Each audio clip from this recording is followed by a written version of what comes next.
Order! Order! You are an incorrigible delinquent at times. Behave yourself, man! Hundreds of people have marched through London today demanding a general election and an end to austerity.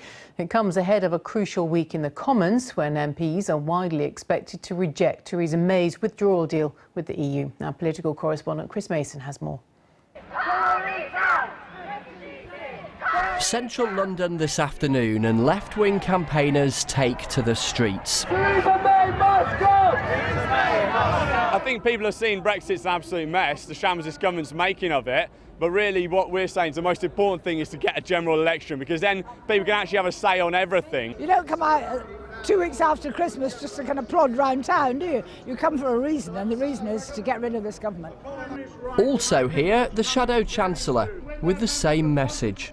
The only solution to austerity, the only solution to tackling the threat that Brexit poses is a general election and the election of a Labour government.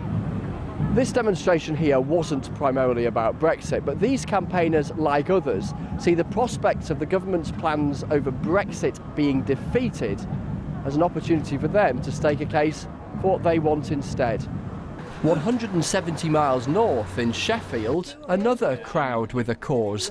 This one wanting another EU referendum. The obvious question to ask is about the two deals, the two propositions that are actually on the table. And one is for the government, and people may or may not like it. It's very uncertain, but it's there. And the other deal is the one we already have with the European Union, in my view much better, but let the people decide it.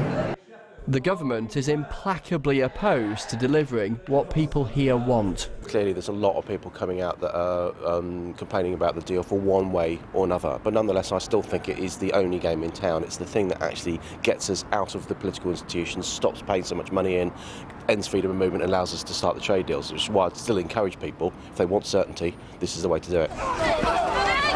Today was for the most part peaceful, but this isolated incident in London was a reminder of the tension and anger Brexit still provokes. Chris Mason, BBC News. A pro-Brexit campaigner who's been accused of harassing MPs and journalists outside Parliament has been arrested. James Goddard is being held on suspicion of committing public order offences. Scotland Yard has been investigating after the Conservative MP, Anna Soubry, was surrounded by protesters on Monday and called a Nazi. Here's our political correspondent, Carl Dinnan. The man in the red coat is the pro-Brexit, anti-Muslim activist James Goddard. And this was his arrest at the start of a demonstration in Westminster today. Police said a man in his 30s had been arrested in connection with a public order offence on Monday. That was when a group of protesters were filmed haranguing the pro-Remain MP, Anna Soubry. Today, she said Brexit had emboldened the far right, but not increased its support. There's a very, very small number of people on the far right. Many of them are actually racists and fascists. Unfortunately, they've always been there. All that's happened is that Brexit has lifted the stone and they've come crawling out from the stone under which they normally live, and they've just jumped on a bandwagon. But her colleague, the Transport Secretary Chris Grayling, said if Brexit was blocked, we would see a different tone in our politics, a less tolerant society, a more nationalistic nation. It will open the door to extremist populist political forces in this country of the kind we see in other countries in Europe. Brexit now! Back on the demonstration where James Goddard was arrested, protesters denied they were far right. We're not far right, we're just right. Their grievances were varied, from children in care to homelessness to diversity. You're not even allowed to walk down the road to be British or English anymore, do you know what I mean? And it's wrong. And Brexit is also part of the mix. What do you imagine people here would feel like if Brexit was in any way stopped or didn't happen? I think there'd be a big uproar, to be honest with you, because, 17.4 million people voted to leave, and it's only the few that are controlling everything that want us to stay. So, got to listen to the people. The question in Westminster is how much this small demonstration could swell if another Brexit referendum were to be held, and whether that should be any kind of reason for not having one. Carl Dinnan, ITV News, Westminster. Well, here, left and right-wing protesters inspired by the Paris Yellow Vests have been out on the streets rallying support on both sides of the Brexit debate.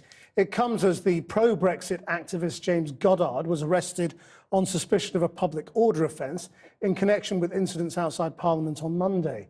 Meanwhile, the Transport Secretary, Chris Grayling, was accused of engaging in gutter politics after he claimed that blocking Britain's departure from the EU could encourage right-wing extremism. With just 76 days till Brexit, Simeon Brown reports. This was the moment the far right descended on a left-wing rally. The outcome, a brawl over Brexit. Today, James Goddard was arrested on suspicion of committing public order offences.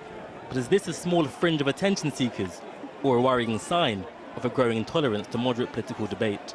Today, the Transport Secretary, Chris Grayling, raised his concern with the aim to push more MPs into backing the government's Brexit plan.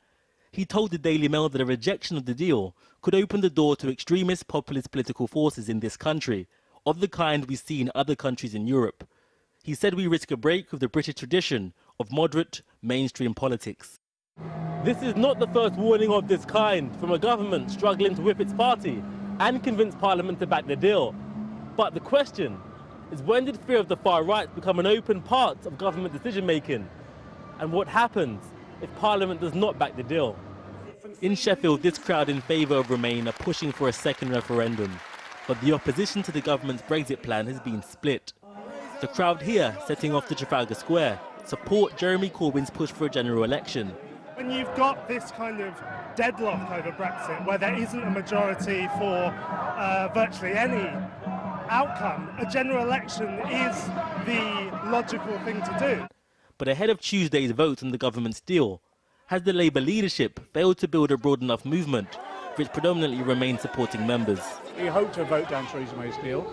Then the next part of that sequence was call for a general election. That's what we'll do. If that loses, if we can't carry it in Parliament, the other part of the agreement in the Labour Party conference, democratic decision, was then all options on the table. And a people's vote is part of those options. The left-wing crowd gathered here are wearing high-vis jackets made famous by the anti-fuel tax protests in France. But can the real UK Yellow Vest movement please stand up? The French movement has been co-opted by the right-wing activists disrupting this protest, to the bemusement of the Yellow Vest activists from France attending it. Je vois ça comme de la division.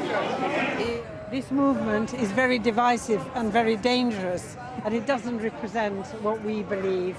These scenes of the Remain supporting left-wing writer Owen Jones being subject to taunts by right-wing activists are becoming more common. Ahead of Tuesday's vote, Britain's Brexit divide is getting increasingly confrontational.